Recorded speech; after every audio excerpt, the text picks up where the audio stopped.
Hoy día quiero compartir un poquito algo que el Señor me estaba ministrando, de cambiar ciertas formas en nosotros, dinámicas que hay, que Él quiere remover, pesos, cenizas. El título que le puse fue De cenizas a las aguas del Espíritu. Amén.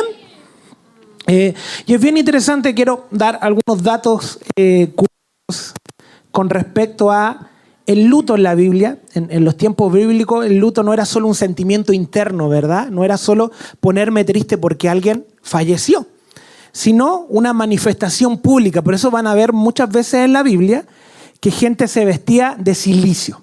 ¿Han escuchado eso o lo han leído más que nada? Cuando se habla de cilicio, eran ropas de saco que tenían que ver con una prenda de tela tosca, oscura y muy áspera. Por lo general, pelo de cabra. O sea, cuando ellos se vestían de cilicio, andaban con una especie de túnica con pelo de cabra. Imagínense lo incómodo que es. La gracia o el entendimiento de eso era incomodar mi cuerpo para recordar el dolor del alma. Mostrarle a mi cuerpo que mi arma, estoy hablando como, que mi alma está dolida. Y esto claramente generaba incomodidad. En la Biblia, en los tiempos bíblicos, eran 7 días de duelo. Igual era un buen número. Cuando murió Aarón, se declararon 30 días de duelo. Y hay un libro que se llama el libro de Jasher, un libro apócrifo, pero que en la Biblia se menciona. En la Biblia se menciona y dice, no está escrito en el libro de Jasher. Si la Biblia lo menciona, uno lo lee. Y yo lo leí. Y es interesante el libro de Jasher porque más que nada cuenta como detalles curiosos o interesantes de cosas que pasaron en el Génesis con una perspectiva externa. Imagínense esto, todo lo que pasa aquí y alguien desde afuera está mirando todo y va contando. Una mirada muy natural, pero muy buena porque va aportando. Detallitos sabrosos que quizás no son vitales, pero interesantes. Entonces, cuando murió Adán murió a los 930 años y habla, eso en la Biblia sale que murió a esa edad, y en el libro de Jasher habla que todas las naciones de la tierra le lloraron. Y era obvio, no había tantas naciones. Era muy obvio eso. Pero lo otro es que lloraban a la persona que conoció a Dios cara a cara. Y eso es bien interesante. Porque Adán fue el hombre hecho conforme a la imagen de Dios. En verdad, todos fuimos hechos conforme a la imagen de Dios. Pero él, al separarse de Dios, se fue desfigurando su imagen. Y cuando él nace su hijo Set, la Biblia dice que fue imagen de Adán. Ya no hay imagen de Dios. O sea, ya tenía los rasgos de Adán. Tiene que ver con ese hombre caído. Entonces, por ahí en ese tiempo, cuando estaba Adán y Eva viviendo en la tierra, le preguntaban a ellos cómo era el Señor. Cómo era experimentar la presencia de Dios.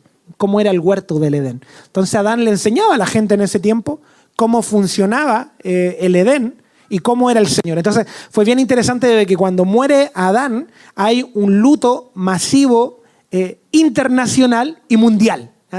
Le lloró el mundo completo a Adán porque fue una muerte bien importante para ese tiempo.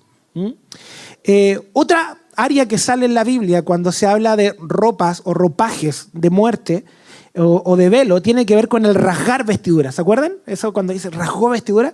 Y tiene que ver que ante una noticia de muerte repentina o una gran tragedia, la reacción inmediata era rasgar la propia túnica a la altura del pecho. Hacer esto. Había un cantante en Viña que una vez salió y él rasgó vestidura, pero no por dolor, estaba cantando y así. Me acuerdo, era chico, pero me acuerdo que cantó en Viña como en el Festival de la Canción, o sea, en el Festival de la Canción. O en español, sí, ahí está. Lo vio, ahí está. Pero yo me acuerdo que chico, es que lo famoso fue, y creo que ganó, pero todas las noches se rasgaba la camisa, él rasgaba vestiduras constantemente. Y lo otro era el descuido personal, que al contrario de la costumbre diaria que tenían ellos de ungirse con aceite y arreglarse, el luto exigía el abandono total de la estética. Ahí es donde se echaban ceniza y polvo en la cabeza. ¿Se acuerdan que dicen? Me pongo ceniza, que tenía que ver con descuidarse físicamente.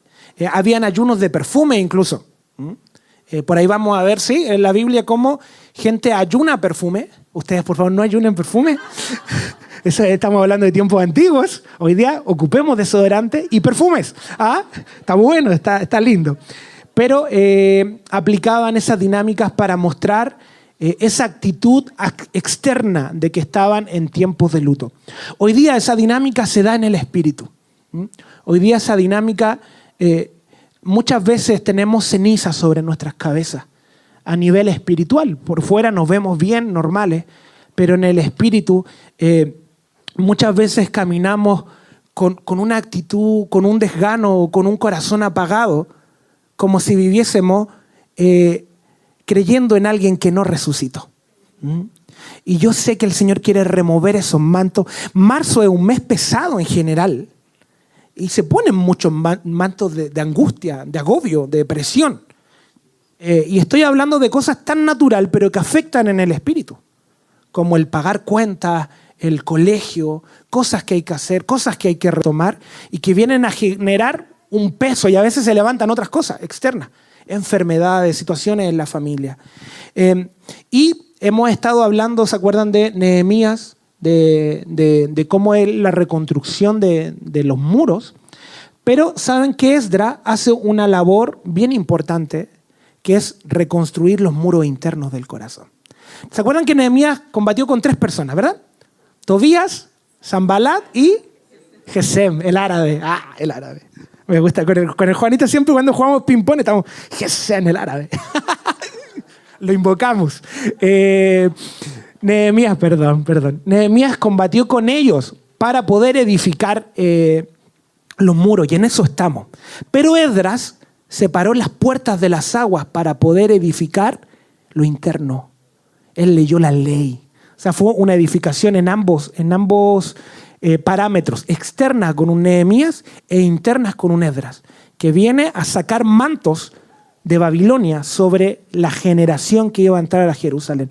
Para entrar a un nuevo tiempo, tal como se nos ministraba la semana pasada, no solo basta con llegar al lugar, ¿verdad? Sino también con despojarnos, y eso es lo que hace Esdras. Despójense de la mentalidad babilónica o asiria que tenían antes, despójense de la forma de pensar. Y es que saben que la gente que llegó a Jerusalén a vivir para reconstruir, llegaron siendo muy usureros. Llegaron con prácticas babilónicas. Algunos llegaron con esposas que no eran judías, no eran israelitas. Entonces Nehemías y Esdras fueron bien duros porque los llevaron a separarse, a divorciarse. Desconéctense de toda mezcla. Hicieron un jubileo donde había gente muy pobre reconstruyendo la ciudad, y era porque había gente con dinero que decía, tú me debes, ya toda tu familia es mía. Entonces Nehemías y Esdras dijeron, eso no está bien. Viene la libertad y proclamamos un tiempo de libertad. Yo estoy seguro que se viene un tiempo donde el Señor nos va a sacar no solamente estas vestiduras, este cambio de mentalidad, sino que también va a traer libertad financiera. ¿Amén? ¿Lo creen? Amén. Amén. Porque el Señor no solo se preocupa de lo interno, sino que también tiene esta libertad en lo externo. Y Él lo hace de un día para otro, con Nehemías y Esdras, de un día para otro. Él dice, hay libertad financiera, tú ya no le debes a nadie. Y yo creo en un Dios que trae esa libertad. Amén. Amén. Pasó algo bien curioso que lo hemos hablado, se habló la semana pasada, lo voy a volver a tomar en el campamento porque estábamos, bueno, hay gente aquí que es nuevita, hicimos un campamento que el Señor en verdad nos llamó a hacerlo, que se llamaba Reedificando Generaciones. Es algo que no nació de nuestro corazón, no fue una idea veraniega, ¿verdad? No fue algo así como, hoy podríamos hacer un campamento este año. Tendemos nosotros delante del Señor a hacer su voluntad. No hacer lo que nos gusta, sino hacer lo que Él nos pide. Amén. Y Él nos pidió el año pasado, ¿en qué mes fue? ¿En agosto? ¿En abril? En agosto. En agosto, orando al Señor, intercediendo, teniendo tiempo de reunión, el Señor dijo, van a reedificar 4 muros, van a reedificar puertas y van a hacer un campamento abierto. Y nosotros dijimos, y familiar, y nosotros dijimos, ¿qué? ¿What? No sabíamos cómo hacerlo. Gracias al Señor se pudo hacer, pero estuvimos estresados hasta hoy. Todavía seguimos un poquito estresados. Porque, insisto, no viene con un eslogan, no es que este próximo año vamos a volver a hacer un campamento porque se volvió una tendencia o porque se pasó bien. No hacemos las cosas porque funcionan, hacemos las cosas porque el Señor nos lo pide. Amén. Si el Señor nos pide 100 campamentos, los vamos a hacer. Si el Señor nos pide solo ese campamento, vamos a hacer solo ese. Y eso tiene que ver con seguir el río del Señor, conseguir el caudal del Señor. Amén. A ver si mis amigos me ayudan a poner, a publicar, a proyectar Ezequiel 47. Me gusta la palabra de Ezequiel 47. Estuvimos leyendo Ezequiel, ¿se acuerdan? El profeta Ezequiel tiene varias visiones extrañas, complejas. Es linda la historia de Ezequiel en cierto grado, porque él se prepara para el sacerdocio Miren, la gente que trabajaba en el tabernáculo como sacerdote entraba a trabajar a los 30 años. Esa era la edad propicia para poder ser parte del sacerdocio. Los otros 29 años se preparaban para eso.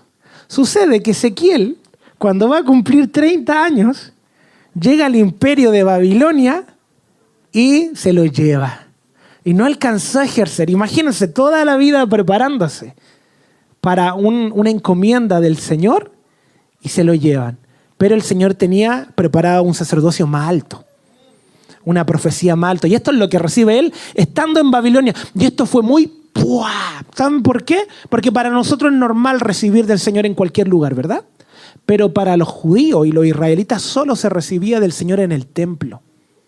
No había otra forma, era solo dentro de ese lugar. Entonces recibir la voz del Señor, tener visión en Babilonia era como, no, esto no es así.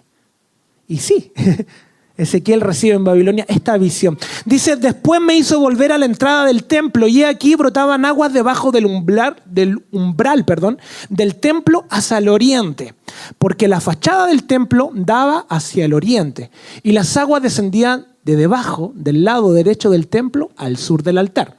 Siguiente. Me sacó por la puerta del norte, esto es toda una visión que tiene Ezequiel, y me hizo dar vuelta por fuera hasta la puerta exterior, por la puerta que da al oriente. Y aquí las aguas fluían del lado sur. Siguiente versículo. Cuando el hombre salió hacia el oriente con un cordel en la mano, midió 1000 codos y me hizo pasar por las aguas con el agua hasta los tobillos. Es bien interesante esta imagen, vamos a estacionarnos ahí un poquito, porque yo recién decía que nos movemos por las aguas, ¿verdad? No nos movemos por las cosas que nos funcionan, no nos movemos porque las cosas nos salen bien, sino que nos movemos netamente porque somos direccionados por la voz del Espíritu Santo. Y eso debiese ser siempre en todos nosotros. No estoy hablando solo de una congregación local, estoy hablando de la iglesia. La iglesia se mueve por causa de su esposo. Amén. Entonces, aquí Ezequiel ve una imagen del templo donde fluyen aguas, ¿verdad? Y que estas aguas salen del lado sur del templo y sale un hombre con un cordel en la mano para medir las aguas que salen. Él mide 1000 codos y dice que lo hizo pasar por las aguas y las aguas le llegaban ¿hasta dónde? Hasta los tobillos. Muy bien. Voy a dar cierta interpretación en esto. La palabra es muy amplia. Es muy amplia. Entonces, el Señor va revelando diferentes cosas a medida de los tiempos que vamos a vivir. Amén. Entonces no se queden con, esa es una verdad. No, el Espíritu Santo nos guía a una infinidad de realidad del Espíritu. Amén. En parte vemos, dice el apóstol Pablo, y en parte profetizamos. Entonces, nadie tiene la visión completa. No hay un ministro del Señor que diga, yo tengo la claridad de todo. Necesitamos el cuerpo para avanzar. Amén. Entonces, pasar las aguas a los tobillos tiene que ver con la adoración, con esta acción de entrar a las aguas, ¿verdad? La palabra dice en Salmos que entramos por sus atrios con alabanza. O sea, la primera acción de entrar es con acciones de gracia y alabanza. Adoración. Y es interesante porque el agua a los tobillos nos permite correr, ¿verdad? Nos permite danzar. Yo danzo, danzo. ¿Ya? Entonces, en las aguas, con la agua a los tobillos podemos adorar. Y en verdad, si ustedes se ponen a pensar, es el lenguaje universal de la iglesia. Nos podemos juntar con un pentecostal, con un bautista, nos podemos juntar con diferentes denominaciones y lo que nos va a unir es la alabanza. Lo que nos va a separar es la doctrina muchas veces, ¿verdad? O la ropa. Vamos a ir a un lugar y me dice, usted no puede vestirse así para predicar, ¿ya? Una vez me acuerdo que fui a un lugar donde no se podía abandonar el púlpito. Y a mí se me ocurre abandonarlo. Porque yo me muevo, po. Me bajo y corre alguien al púlpito y lo toca. En una iglesia pentecostal del sur. Y yo digo, ¿qué pasó? ¿Qué pasó? ¿Por qué lo agarra? Y no, es como que no se podía soltar ese lugar porque era sagrado, ¿ya? Bajo su percepción, bajo sus creencias. Obviamente amamos a esa gente. Pero claro, esas cosas nos van separando, la forma en cómo nos vestimos, pero la adoración nos une. ¿Amén? Un corito pentecostal lo celebramos y lo cantamos con todo. ¿Amén? Entonces esa es el agua a los tobillos, la adoración, la acción de gracia para entrar a los atrios, a ese lugar del Señor. Siguiente verso. Midió otros 1000 y me hizo pasar por las aguas con el agua hasta las rodillas. De nuevo midió otros 1000 codos y me hizo pasar por las aguas con el agua hasta la cintura. Entonces está el agua a los tobillos que yo les dije que era la alabanza, la adoración, el lenguaje principal e inicial para tener una relación con el Señor. Si ustedes no alaban, ya ni siquiera tienen mojados los pies. Si no tenemos una vida de acción de gracia, una vida que reconozca al Señor con nuestra vida. Y la alabanza va más allá del canto, la adoración va más allá de esa expresión, tiene que ver cómo vivo para el Señor. El cómo trabajo, ¿adora al Señor? El cómo me relaciono con mis amigos, ¿adora al Señor? ¿Podré tener cosas en lo oculto y adorar al Señor a la vez? ¿Podré tener tiniebla y abrigar la maldad y después adorar al Señor? Entonces esas cosas van evidenciando cuán metidos estamos en las aguas. Puede que no estemos en el agua. Que el Señor nos vaya hablando en eso. Dice que hizo pasar por el agua a las rodillas y esto tiene que ver con la intercesión, ¿ya? Con el ponerse por otro. ¿Verdad que uno cuando se arrodilla se pone en una posición de rendición y de clamor? Agua a las rodillas tiene que ver con esa acción de ya no solo alabar al Señor, sino ya tengo una posición más madura y alabo y a la vez intercedo. El intercesor se pone por otro. No solo piensa en sí mismo, sino que ahora piensa en el territorio, ¿ya? Una acción de interceder. Jesús cuando enseña en la oración del Padre Nuestro, Él dice, venga a tu reino y haz tu voluntad. Y esa frase es tan poderosa porque evidencia de que no se estaba haciendo la voluntad del Señor. Porque si yo oro en esa dirección es porque no se está haciendo. Y Él dice, van a orar así, venga a tu reino y haz tu voluntad. Entonces cuando ustedes vean caos, cuando ustedes vean una situación compleja en sus casas o incluso en lo más profundo de su corazón, el Señor, venga a tu reino, a esta área, ya haz tu voluntad. Y ese es el intercesor, el que pelea, el que no descansa, y ahí entra esta dinámica del Dios del control, ¿verdad? Dios tiene el control de todo, pero si fuese así no tendríamos para qué orar, porque Él tiene el control. Dios gobierna. Amén. Entonces no hay una frase en la Biblia que diga Dios controla. Sé que suena duro eso, es difícil de entender porque hay muchas canciones también que hablan de que Dios tiene el control y porque en cierto grado nos da tranquilidad cuando alguien te dice tranquilo, Dios tiene el control. Te da tranquilidad, pero no te pone en la posición de intercesor. Porque tú dices, oye, ¿sabes qué? Mi hijo está enfermo, tranquilo, Dios tiene el control. Ah, ya. Pero tienes que interceder, Señor, venga a tu reino sobre su salud, porque algo está pasando en el espíritu. ¿Se acuerdan cuando Daniel está intercediendo y se demora el ángel en llegar 21 días, si mal no recuerdo? Algo había pasado y dice, Daniel, tu oración fue escuchada desde el día 1, pero algo pasó, o sea, había una batalla. ¿Qué pasa si Daniel deja de interceder?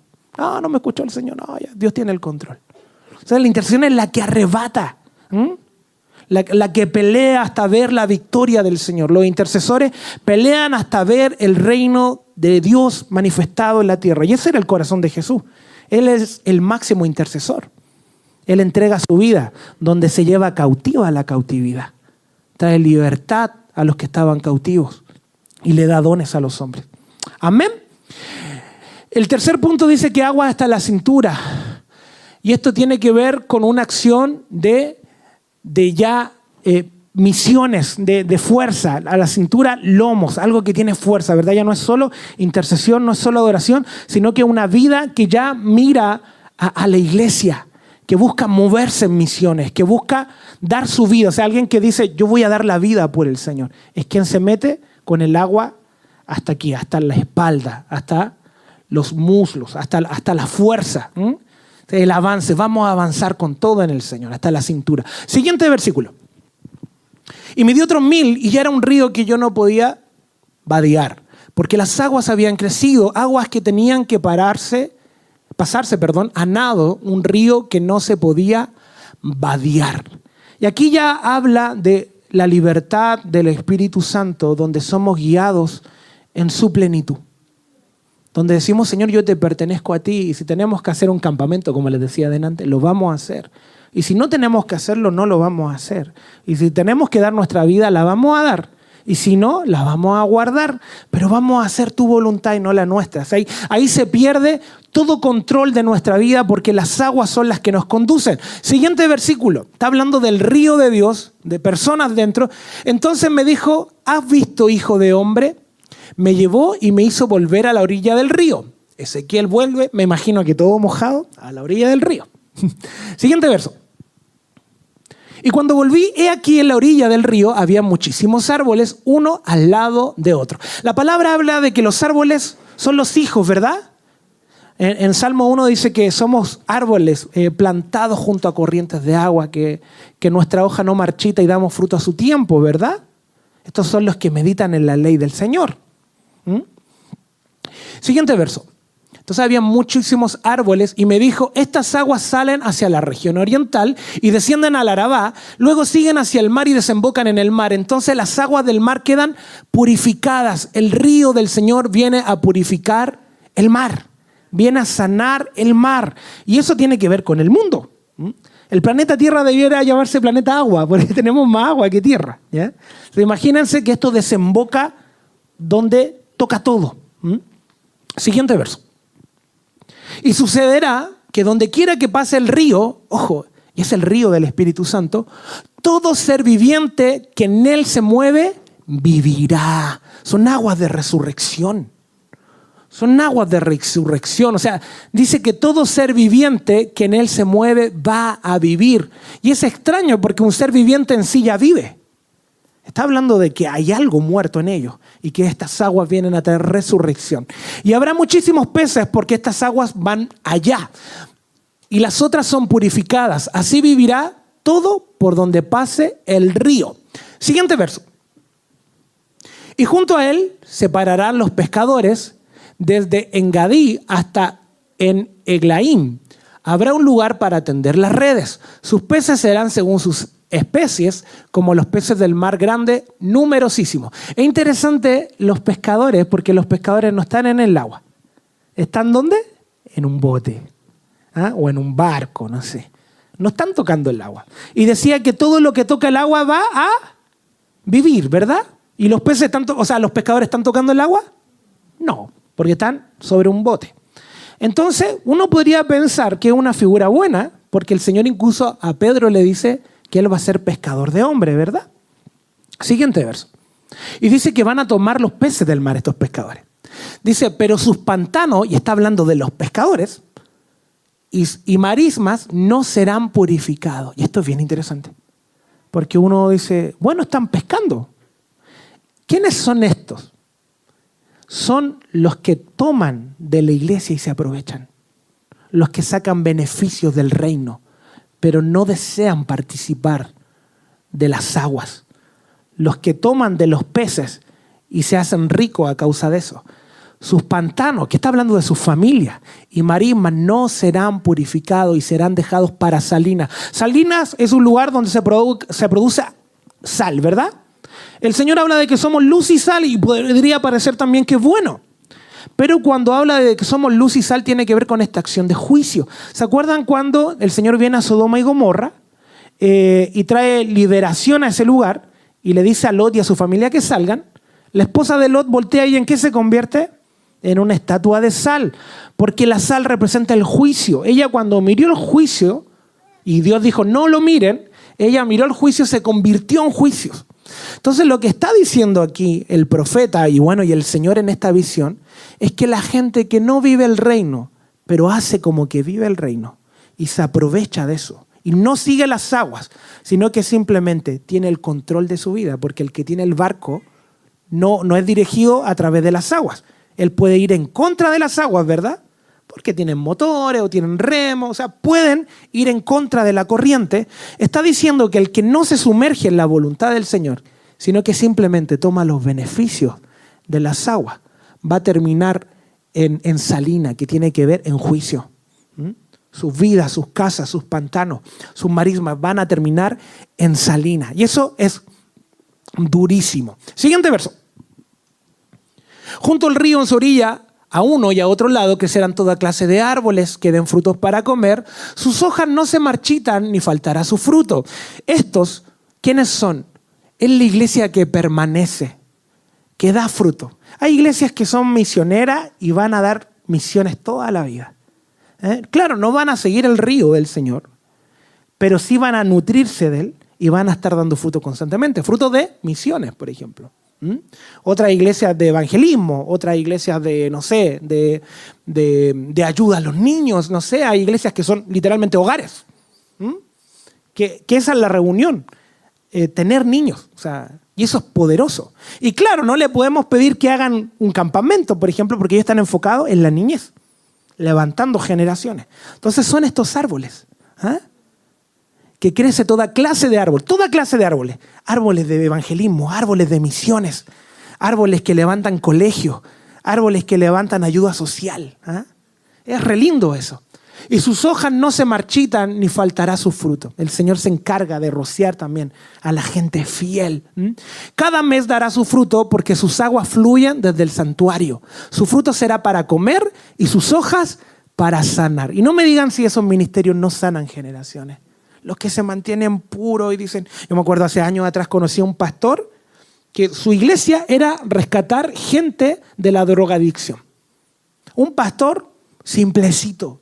Y me refiero a simplecito con que él solamente, quizás conocía mucho más, pero si hay algo que él tenía revelado del Señor es Dios nos ama. Solo eso. O sea, anda a preguntarle el imperio asirio, el imperio babilónico, los medo-persas, ese pastor explota. No lo entiende.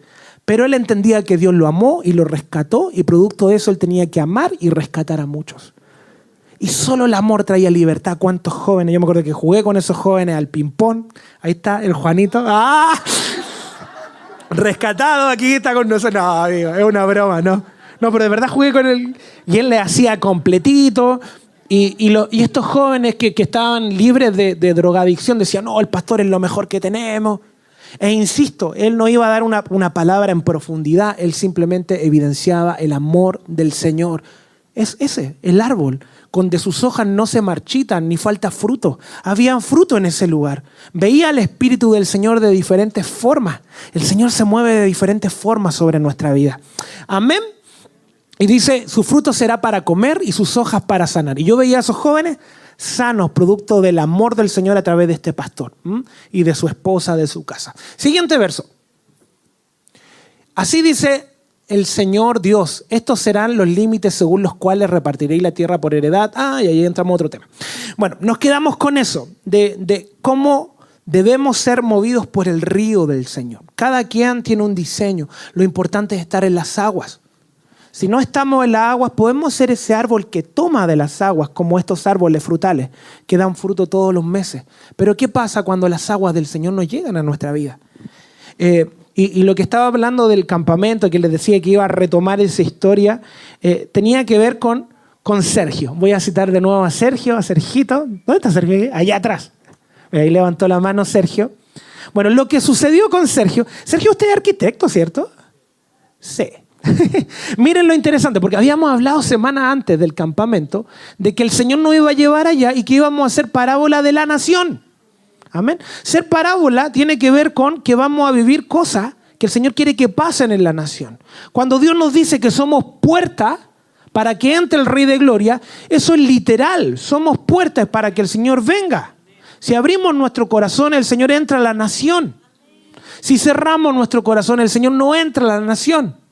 Porque Él nos ve a nosotros, Él ve a su iglesia, Él no está viendo al presidente, Él no está viendo a los embajadores, Él no está viendo, no sé, una persona con un cargo X ni un empresario. Él ve a su iglesia y si la iglesia tiene un corazón dispuesto, el Señor manifiesta su voluntad. Amén. Entonces, ser parábola tiene que ver con vivir algo que puede ser muy loco, pero que el Señor va a hacer en la nación. Recién leíamos a Ezequiel, y Ezequiel es bien interesante porque el Señor le hace cocinar en excremento, ¿verdad?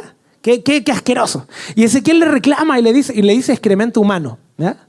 Peor todavía, imagínense con cacunis humana, cacuni matata.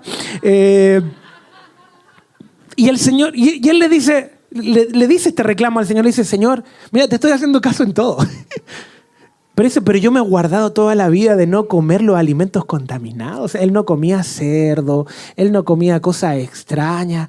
Dice, y ahora me va a hacer cocinar en excremento. Y el Señor dice, bueno, cocina con excremento de vaca. ¿Ya? Le cambia, y es mejor, ¿o no? Yo prefiero la vaca que la cacunis de un humano. Entonces, pero igual lo hace. ¿Por qué? Porque es parábola. Porque dice, porque así va a comer Israel.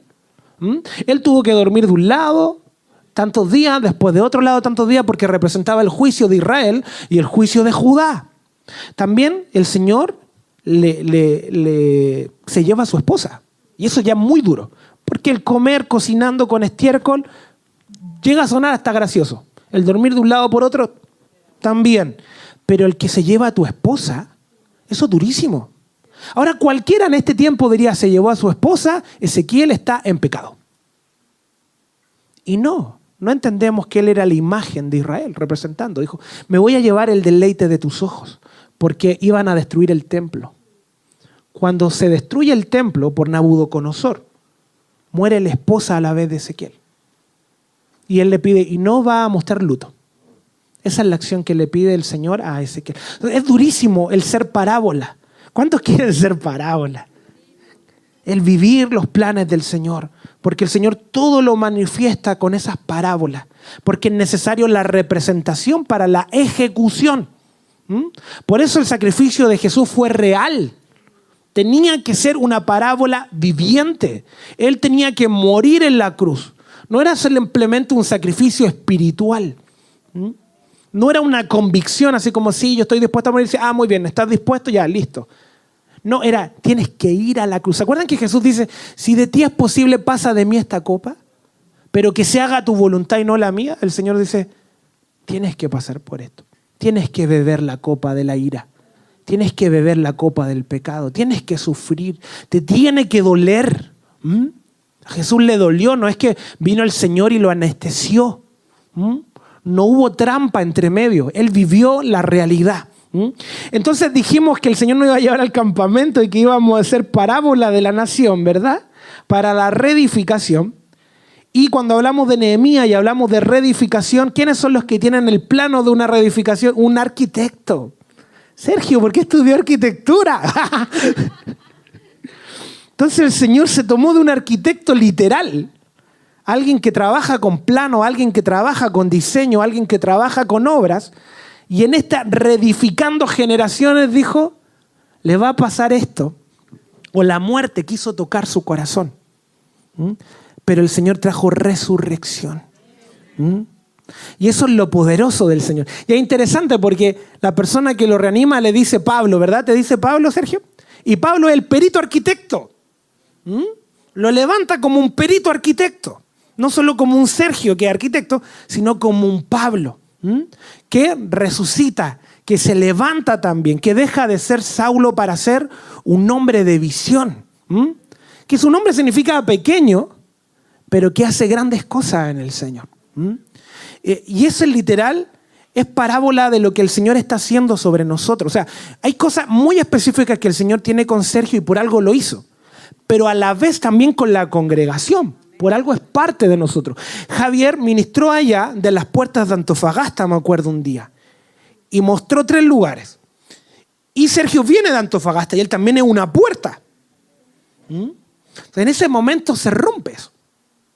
Y entra la resurrección por esa puerta, donde la muerte quiso plantarse. Yo siempre, mi mente vuela full. Yo incluso parece que lo he predicado. Yo digo, ¿qué pasa si algún día se nos muere alguien aquí? ¿Qué hacemos? Y nos pasó. Nos pasó. Pero claro, Sergio cayó ahí. Y os voy a contar mi versión. Yo estaba a 5 metros, orando. Pero claro, 20 minutos en la máquina diciendo que presionen. Eso decía, ¿no? 24. Comprima. Era terrible escucharlo. Y después no lo toques. Muy buena la máquina en general porque llevaba un orden, pero también nos generaba mucho estrés porque no pasaba nada. Y claro, orábamos nomás. Yo sé que todos estábamos orando en diferentes posiciones, con diferentes palabras, algunos en lengua, otros no, pero proclamando la resurrección del Señor, y eso fue lo que pasó. En ese momento, aparte que justo Sergio pasa esto en el centro del campamento. Si se dan cuenta, pasó justo ahí en el centro. Y hay un principio espiritual que dice que el que gobierna el centro lo gobierna todo. Entonces, ¿qué pasa si gobernaba la muerte ahí? Pero no, gobernó la vida, gobernó el Señor, y no se trata de nuestra oración. Yo siempre soy un convencido de que es importante. La palabra dice que la oración del justo es poderosa y eficaz, ¿verdad? Pero ¿qué pasa si no hay nadie orando? El Señor tiene un ejército intercediendo por nosotros. Entonces, ni siquiera se trata tanto de nosotros, es de su voluntad, donde Él vence a la muerte. Amén.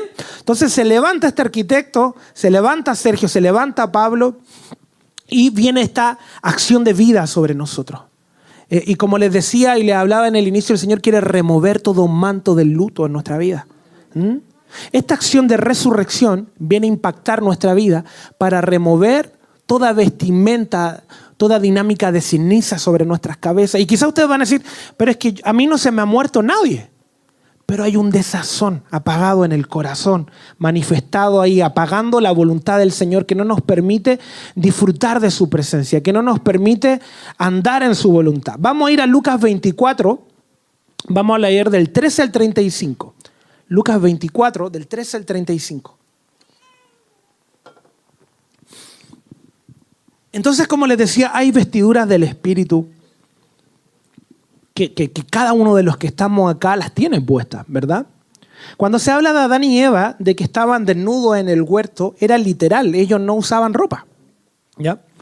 Pero en el Espíritu sí estaban vestidos, como los ángeles. Los ángeles tienen ropa. Los querubines, los serafines, tienen ropa. Están vestidos de la gloria del Señor. Las tinieblas también, con trapos de inmundicia, con harapos de menosprecio, de rechazo, de odio, de violencia. Dice, y he aquí, Lucas 24:13 dice, y he aquí, aquel mismo día, 2 de ellos iban a una aldea llamada Emaús. Cuento el contexto rápidamente. Jesús acaba de ser crucificado. Dentro de la gente que lo va a ver están los grupos de los 70, por ejemplo. Lo más probable es que estos 2 que iban caminando hayan sido estos discípulos distantes, como del grupo de los 70, puede haber sido. Y ellos se quedan hasta el 3er día, ¿ya? Desde la muerte de Jesús hasta el 3er día, y vuelven a su aldea que se llama Emaús. Dice, el mismo día, he aquí, 2 de ellos iban caminando hacia una aldea cuyo nombre es Emaús, que dista 70 estadios de Jerusalén. Eso es alrededor de 12 kilómetros, ¿ya? 12 kilómetros igual es harto. Imagínense con esta ropa incómoda, con estas ropas de luto. Y conversaban entre sí de todas estas cosas acontecidas. ¿Qué cosa había acontecido? La muerte de Jesús. Y sucedió que mientras conversaban y discutían, Jesús mismo se acercó y caminaba con ellos. Y con esto yo quiero hacerte un punto. A veces venimos caminando en situaciones complejas. Yo sé que hay cosas en tu vida, en tu corazón, áreas que tienes que resolver que están ahí, que son duras, que son acontecidas, y que quizás vas camino a tu casa, que quizás vas camino a tu trabajo en la mañana, con desesperanza, con desazón, con estos mantos de muerte que el Señor, insisto, removió el día del campamento en el inicio, partió con resurrección el campamento. Entonces, insisto, esa acción no solo fue un milagro que sí, sino una acción del Señor de decir, yo saco la muerte del campamento. yo saco la marca de la muerte del campamento para que los reedificadores sean vestidos de vida, de resurrección. Amén. Entonces sucedió que mientras conversaban y discutían, Jesús mismo se acercó y caminaba con ellos. Se le suma ahí al grupo de dos un tercero, que es Jesús. Siguiente verso. Pero sus ojos estaban velados para que no lo reconocieran. Habían otras vestimentas también de luto que eran velos. Bueno, literalmente ellos no andaban vestidos con velos, pero en el espíritu sí. En el espíritu no podían ver a Jesús. Y quizás más de alguno aquí, en esta presión, en este cansancio, en el agobio de lo que estamos viviendo en la vida, no podemos ver a Jesús en ciertas situaciones. No lo podemos ver. En la alabanza lo vemos en los tiempos de comunión y volvemos como a respirar, ¿verdad? Pero hay lugares donde uno dice, no veo a Jesús acá. A mí en la semana yo venía muy estresado porque vengo de varios cambios, varias cositas. Y en el auto yo le iba diciendo al Señor, quiero verte. Y no es que no lo vea, pero es que a veces nuestros ojos están tan cansados, nuestros párpados se cierran en el espíritu y no lo podemos ver y lo único que hay es preocupación, es cansancio, es agobio. Y eso no es pecado, hermano. Estar cansado, estar agobiado no es pecado, pero muchas veces nos saca. El apóstol Pablo dice, líbrense de todo peso que los asedia y de todo pecado. Y hace esa distinción. A veces no podemos ver al Señor por el peso, no por el pecado. Pero que quizás ustedes tienen una vida que se guardan.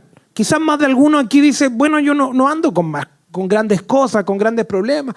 De vez en cuando sí pecamos, pero mi corazón no está en eso. Pero ¿y el peso? Ese peso que te agobia. Las preocupaciones que te sacan. Porque claro, vivimos en una vida donde hay que pagar deuda. Vivimos en una vida donde hay que responder a ciertas responsabilidades. Vivimos en una vida donde hay tacos. Vivimos en una vida donde hay tantas situaciones, enfermedades que se nos presentan, preocupaciones, cosas que vienen, temores que nos ministran indirectamente.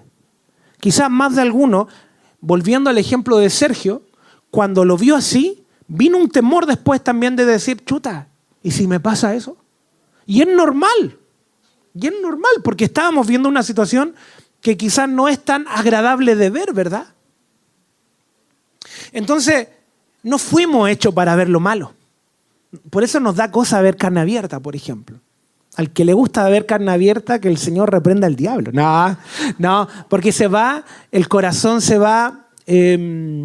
O más que el corazón, la mentalidad se va, desensibilizando.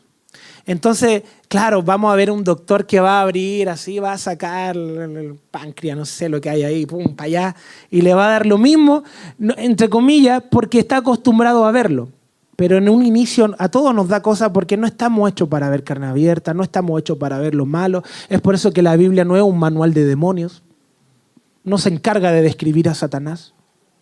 Toda la descripción que tenemos de él, muchas veces es mitología. Él no tiene cuerno, no tiene una colita, no tiene un tridente.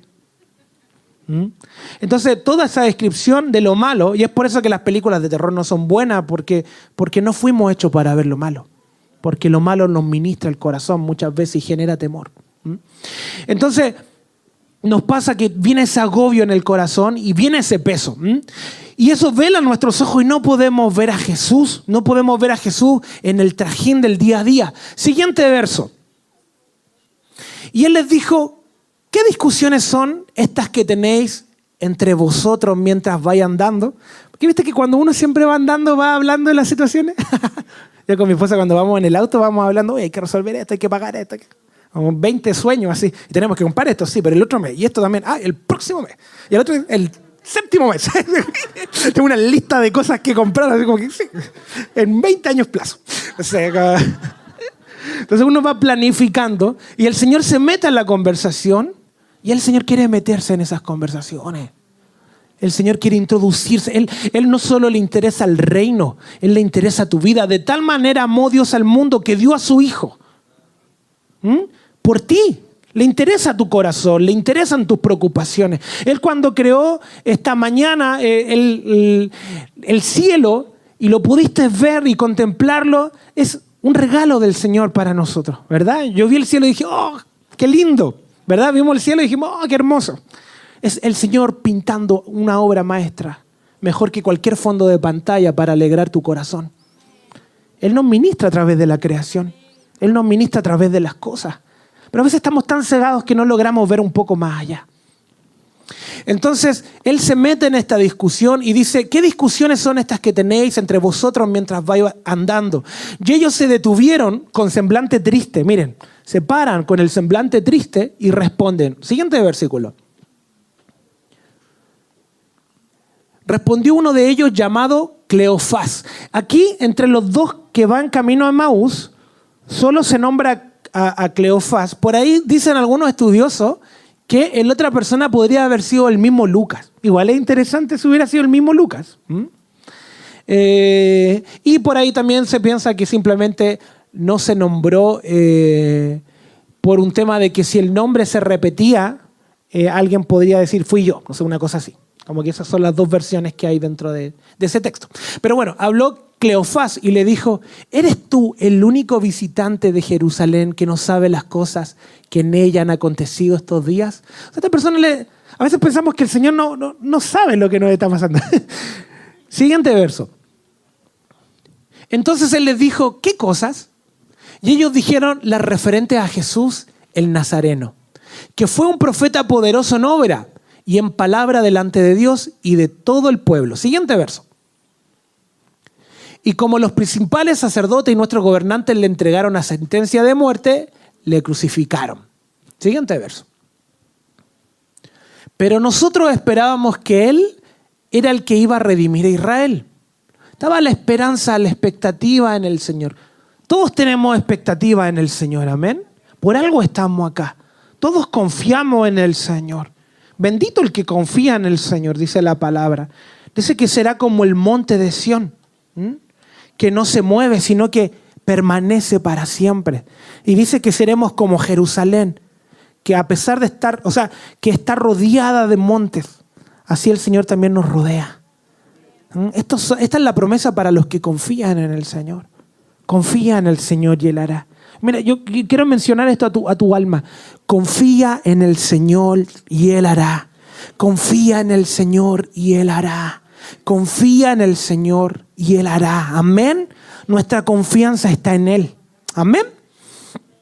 Entonces, ellos esperaban de que este Jesús iba a redimir a Israel, que lo hizo, obviamente. Pero además de todo esto, este es el tercer día desde que estas cosas acontecieron. Siguiente verso. Y también algunas mujeres de entre nosotros nos asombraron, pues cuando fueron de madrugada al sepulcro, siguiente verso, y al no hallar su cuerpo, vinieron diciendo que también habían visto una aparición de ángeles que decían que Él vivía. Miren, estas personas son discípulos del Señor. Confían en el Señor, esperaban algo en el Señor, pero estaban vestidos de muerte. Camino a su casa, todo se acabó. Y a pesar de que llegaron unas mujeres, entre ellas María, a decir que habían visto que la tumba estaba vacía, que vino un ángel y que había anunciado que había resucitado, ellos dijeron, eso es asombroso. Pero no. Y es que nos pasa que a veces vamos en la vida y escuchamos un milagro, ¿verdad? O escuchamos el avivamiento de la calle Azusa, o escuchamos tal cosa que el Señor hizo en la generación de 1900 y tanto. Y también lo puede hacer con nosotros. Lo cantábamos delante. Ven a hacer lo que ningún hombre pudo hacer. Ven a hacer lo que la historia nunca vio. El Señor lo puede hacer contigo. ¿Cuál es la distancia? La fe. El que tiene fe, el justo por la fe vive. Vivimos por fe.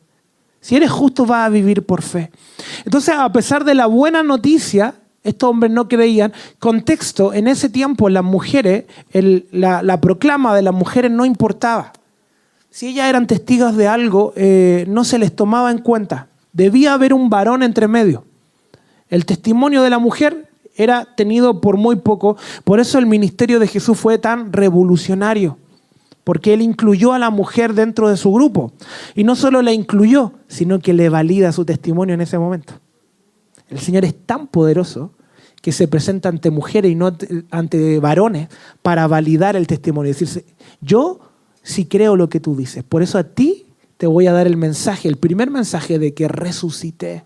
El primer mensaje de resurrección lo recibieron las mujeres que fueron al tabernáculo. Y eso es poderoso. Ahora uno dice, ya las mujeres y todo, pero el Señor quiere validar su testimonio también sobre ti. Quizás te consideras poco.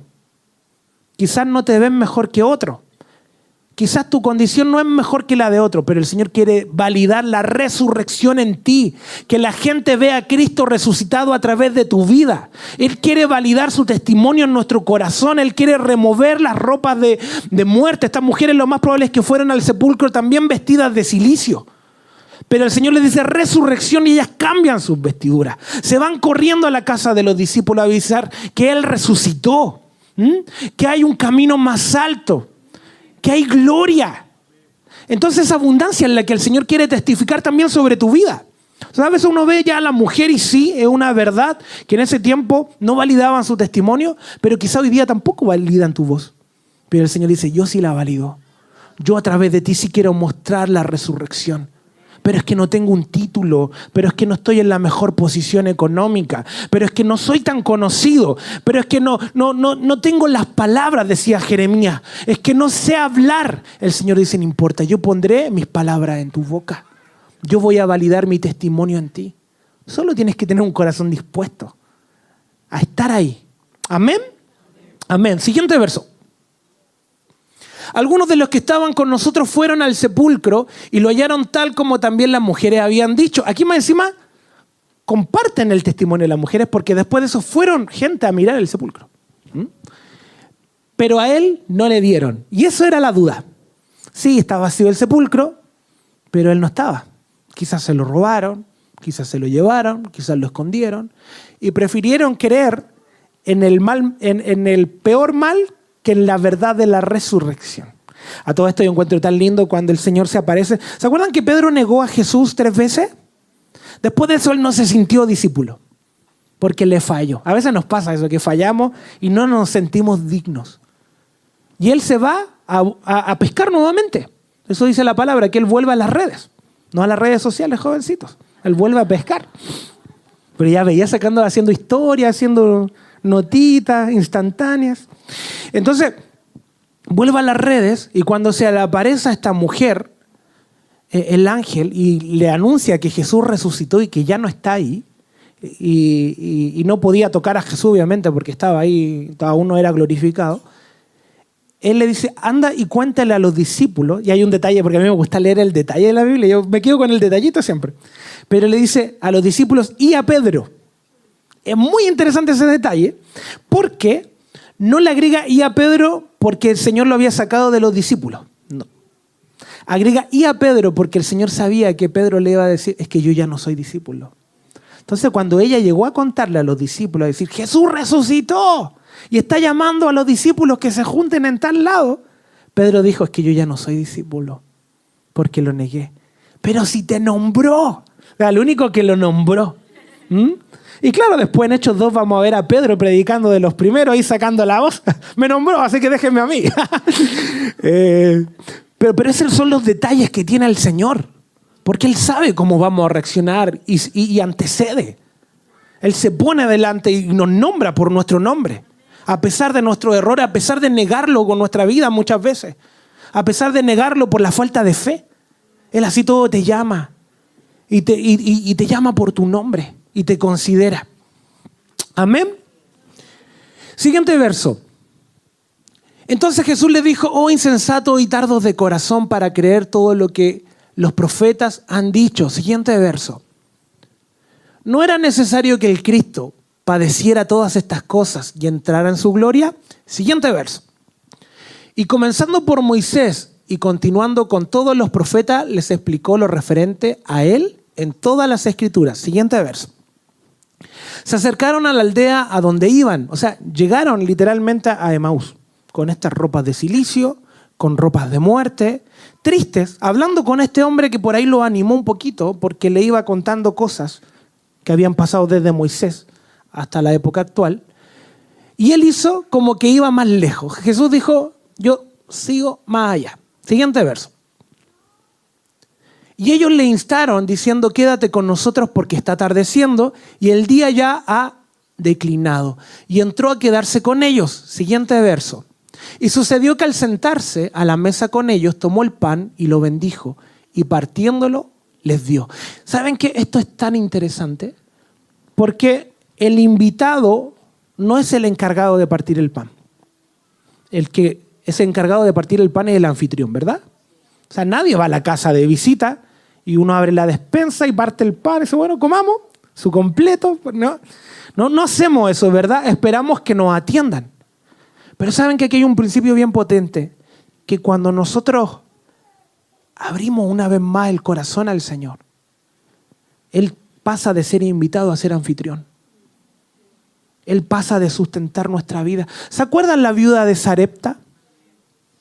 Que llega el profeta Elías y le dice, porque el Señor le habla y le dice, te va a sustentar una viuda. Y él llega a Sarepta y la primera viuda que ve le habla.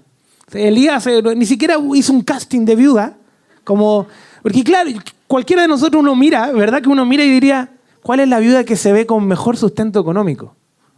La viuda que, no sé, que era esposa de alguien que tenía muchos recursos y me puede sustentar.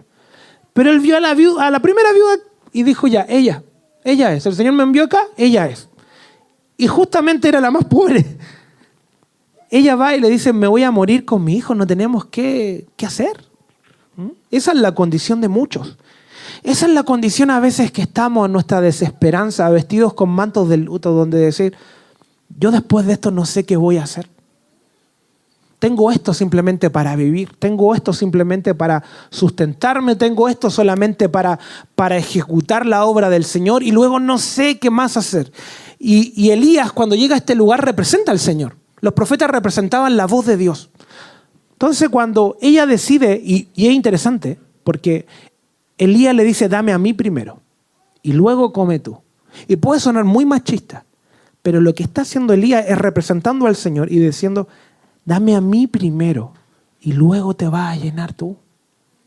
Y a la viuda no le faltó. Y esto es lo que hace Jesús también entrando a la casa. Déjenme a mí partir el pan, porque yo soy el que multiplica las cosas. Porque yo soy el que viene como visita, pero termina como anfitrión gobernando todo. Entonces necesitamos abrir el corazón del Señor y decir, Señor, esto te lo entrego a ti. Como hoy día el Señor nos llevaba a rendir cosas. Señor, en esta área yo ya no pude. Sé tú el anfitrión, sé tú partiendo el pan en esta área. Necesito que tú te pongas como anfitrión, porque yo en mis fuerzas no puedo sustentarlo, yo en mis fuerzas no puedo gobernar, yo en mis fuerzas no tengo la capacidad para ejecutar la obra, pero tú sí puedes, Señor. Tú sí puedes. Entonces cuando esta mujer le da esta torta que le hace, esta tortilla que le da al profeta Elías, él le empieza a decir, tráeme vasija. Y se multiplicó el aceite de ese lugar, ¿verdad? Se consiguió vasija.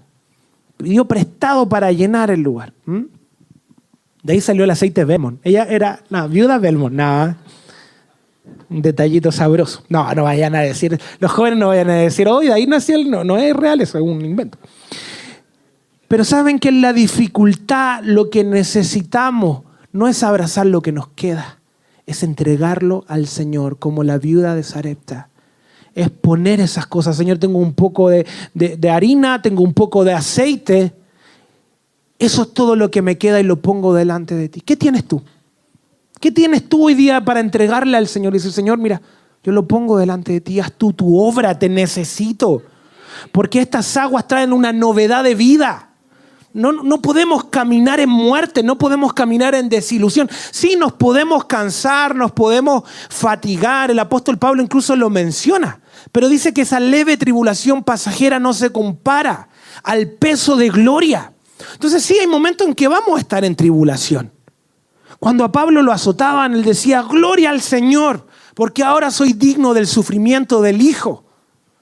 Entonces es una mirada muy diferente, no porque le gustaba sufrir, no porque tuviera una mentalidad masoquista, sino porque él vivía en la expansión de la plenitud del Señor y aún en la cárcel. Y las cárceles eran subterráneas en ese tiempo, muy húmedas, oscuras. Y él escribía diciendo, todos los días oro por ustedes, dando gracias al Señor. No vemos al apóstol Pablo diciendo, por favor, oren por mí para que me saquen de aquí. Sino, yo oro por ustedes porque estoy en libertad. ¿Pero cómo? Si está metido en una fosa, está en la libertad del Espíritu. Entonces no se trata del lugar en donde estés, sino que se trata de cuánto en el Señor estamos. No se trata del lugar físico, no se trata de la situación actual que vives, sino que se trata de que Él entre y parta el pan y lo bendiga y te dé de comer. Y se remueva todo manto de luto, todo velo que pueda haber en el corazón, confiando de que Él gobierna sobre toda situación. Él gobierna sobre la muerte, Él gobierna sobre la enfermedad, Él gobierna sobre la escasez. Él cambia los desiertos en manantiales, Él transforma los huesos secos en carne, los levanta y hace un ejército. El Señor puede sustentarte a través de cuervos. El Señor puede abrir caminos, de una pequeña nube puede traer un caudal de lluvia para restaurar la generación y la vegetación de una nación. El Señor puede hacer una nación en un día. Es nuestra posición de sacarnos estos mantos y vestirnos de la resurrección del Cordero. Y tal como les decía, cuando en Nehemías 8 habla de que Esdras se pone en la puerta de las aguas. Es bien interesante. De todas las puertas de Israel, él separa la puerta de las aguas, lo pueden leer ahí, y él empieza a hablar la ley, empieza a ministrar la ley. Y dice que todos lo entendían. Esa es la misma imagen de Hechos 2, cuando desde las aguas del Espíritu se empiezan a hablar diferentes lenguas y todos entienden y todos son llenos del Espíritu Santo. En ese tiempo Esdras tenía la ley. Hoy día nosotros tenemos al Espíritu Santo que nos guía a toda verdad y a toda justicia. Y toda verdad es toda verdad, no es solo una verdad eclesiástica, no es solo algo cristiano. Toda verdad, el Espíritu Santo te puede traer la solución para tu trabajo. El Espíritu Santo puede traer estrategia en las cosas que tienes que hacer. El Espíritu Santo va a abrir puertas que quizá en tus fuerzas no pudiste abrir. Porque Él nos va a guiar a toda verdad y a toda justicia. Él quiere ver la plenitud del reino en nuestras vidas manifestadas. Entonces la esperanza de gloria es Él en nosotros. Esa es nuestra esperanza de gloria. Nuestra esperanza no está en el gobierno y bendecimos al gobierno y estamos orando por aquello. Pero nuestra esperanza está en el Señor de señores, en el Rey de reyes, en el que gobierna, en el que venció la muerte, el que resucitó y se levantó como poderoso guerrero. Amén. En Él está nuestra esperanza. En Él está nuestra confianza. Siguiente verso. Partiendo el pan se los dio. Verso 31. Entonces le fueron abiertos los ojos y le reconocieron, pero él desapareció de la presencia de ellos. Los ojos son abiertos cuando dejamos que Él sea anfitrión de nuestra vida.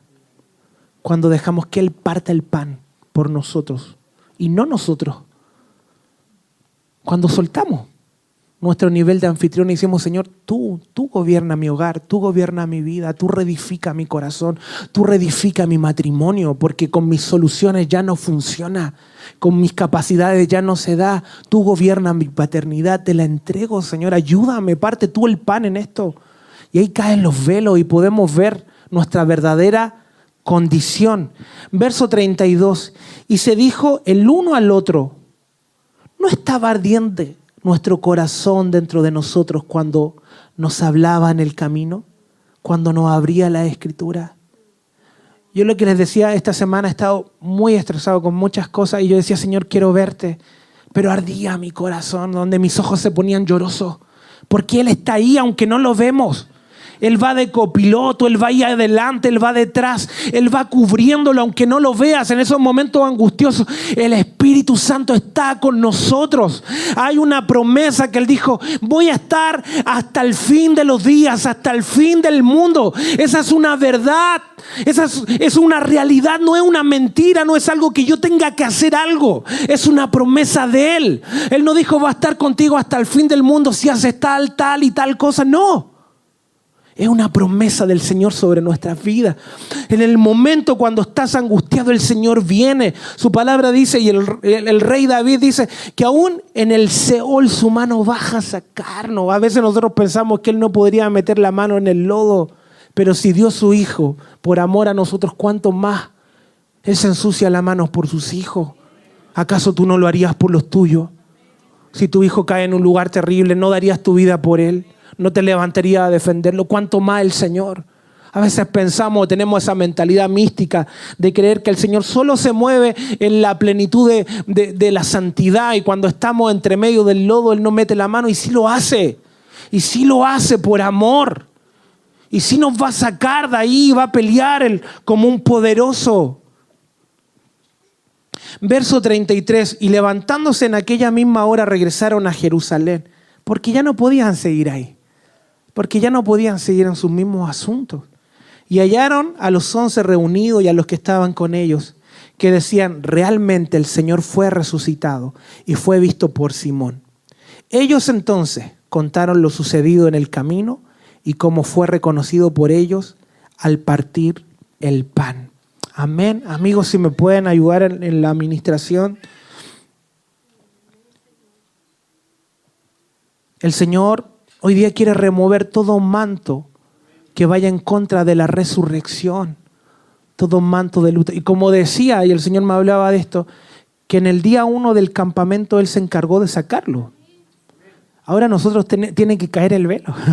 Tenemos que dejar de vivir con la ceniza en la cabeza, con el manto de amargura del corazón, con toda vestimenta de harapo. La semana pasada el Señor también nos ministraba de un cambio de vestidura. El Señor está abriendo oportunidades. Se lo digo desde mi misma posición, porque lo he visto esta semana. El Señor ha abierto cosas para mi familia que no se habían abierto por años. Y lo está haciendo sobre su iglesia. Colosenses 3:1-2 dice: puesto que fuiste resucitado juntamente con Cristo, buscar las cosas de arriba, donde está sentado Cristo a la diestra de Dios. Ahí está el Señor, a la diestra de Dios.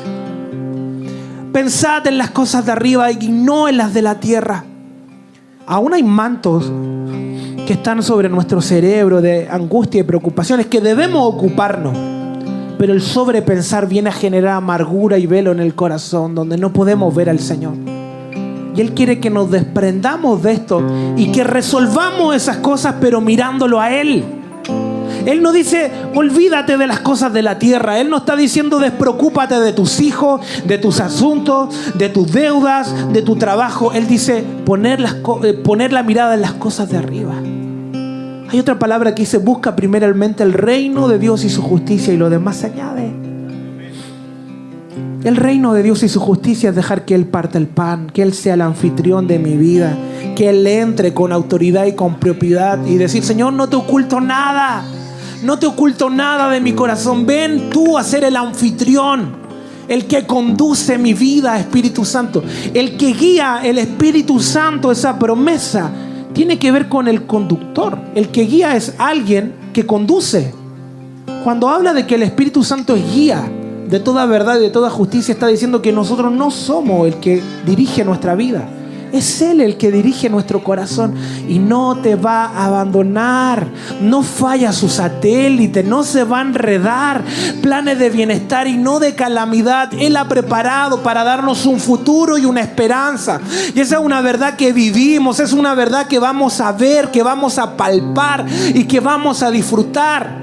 Y va a llegar a decir cierto día: el Señor siempre ha sido bueno, el Señor siempre ha sido fiel. Pero déjate guiar por la voz de su Espíritu Santo. Segunda de Corintios 4:16-18 dice: por tanto, no desmayamos. He reprendido todo espíritu de desmayo, toda dinámica que viene a apagarte, que viene a botarte al suelo, en el nombre de Jesús. Dice: más bien, aunque nuestro hombre exterior se va desgastando, el interior, no obstante, está siendo renovado de día en día. El hombre interior está siendo renovado de día en día. No hay estancamiento para ti, hay un fluir de aguas. El Señor dice que el que cree en Él, aguas fluirán de su interior. Eso no se apaga, hay un caudal sobre ti que está fluyendo, renovado de día en día, porque esta leve tribulación momentánea produce en nosotros un cada vez más excelente y eterno peso de gloria, no poniendo nuestra mirada en las cosas que se ven, sino en las que no se ven, porque las que se ven son temporales. Las que se ven son temporales, pero las que no se ven son eternas. Hoy ponemos nuestra mirada en las cosas eternas. Ponte de pie y presentamos todo velo de amargura, toda ropa de silicio, toda prenda incómoda, Señor, en este mes, en este año, todo cansancio, todo peso en el corazón que no nos ha permitido disfrutar lo que tú nos has hablado. Y creemos que tú nos llamaste a un tiempo de reedificación, pero estuvimos vestidos, Señor, con vestiduras de muerte, y creemos que tú las removiste, que tú las sacaste, Señor, que tú hiciste una acción de resurrección. Y hoy decimos que esa verdad venga sobre nosotros y se remueva toda vestidura, toda mentalidad, toda ropa de silicio, toda ceniza es sacudida en el nombre de Jesús. El viento del Espíritu viene a soplar sobre tu cabeza y se remueve toda ceniza. Toda ceniza cae de tu cabeza, cae de tus generaciones, de tus hijos, es removida toda dinámica de opresión en el nombre de Jesús. Y hablamos libertad, Señor, así como habló, Señor, Esdras en la puerta de las aguas y proclamó la ley del Señor y habló libertad sobre la usura, habló libertad, Señor, sobre la esclavitud, habló libertad, Señor, sobre los matrimonios mixtos. Hoy nos separamos de todo pacto mentiroso, Señor, de todo pacto con la tiniebla, de todo pacto con la mentira, y nos unimos a este pacto eterno, Señor. Nos unimos a esta verdad y decimos sonido de libertad para esta generación que reedifica. Aún presentamos nuestras deudas naturales, Señor, aún presentamos nuestras familias, esas cosas que están inconclusas, esas cosas que en nuestras fuerzas no hemos podido. Decimos, ven y parte el pan, ven y parte el pan, ven y parte el pan, y podamos comer de tu cuerpo y podamos comer de la libertad de tu sacrificio. No queremos solo contarlo como un testimonio, Señor.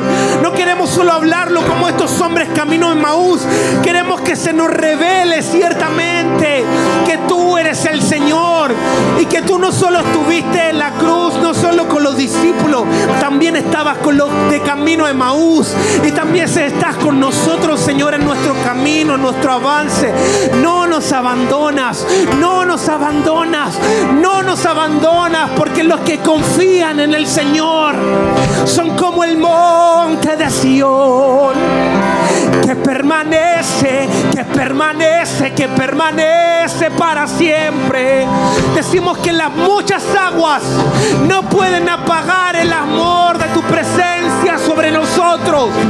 ¿Quién nos separará de tu amor, Señor? ¿Quién nos separará de tu amor, Señor? Ni la vida ni la muerte, ni ángeles ni principados, ni lo presente ni lo porvenir. Nada, no hay nada que nos separe del amor del Señor. Hoy ese amor viene a traer libertad de todo manto de luto, de todo manto de desesperanza, de todo manto de opresión. Nos despojamos en el nombre de Jesús y somos vestidos de resurrección. Resurrección sobre nuestra mente, Señor. Resurrección sobre el corazón. Vida, vida, vida en abundancia. La vida del Espíritu Santo es el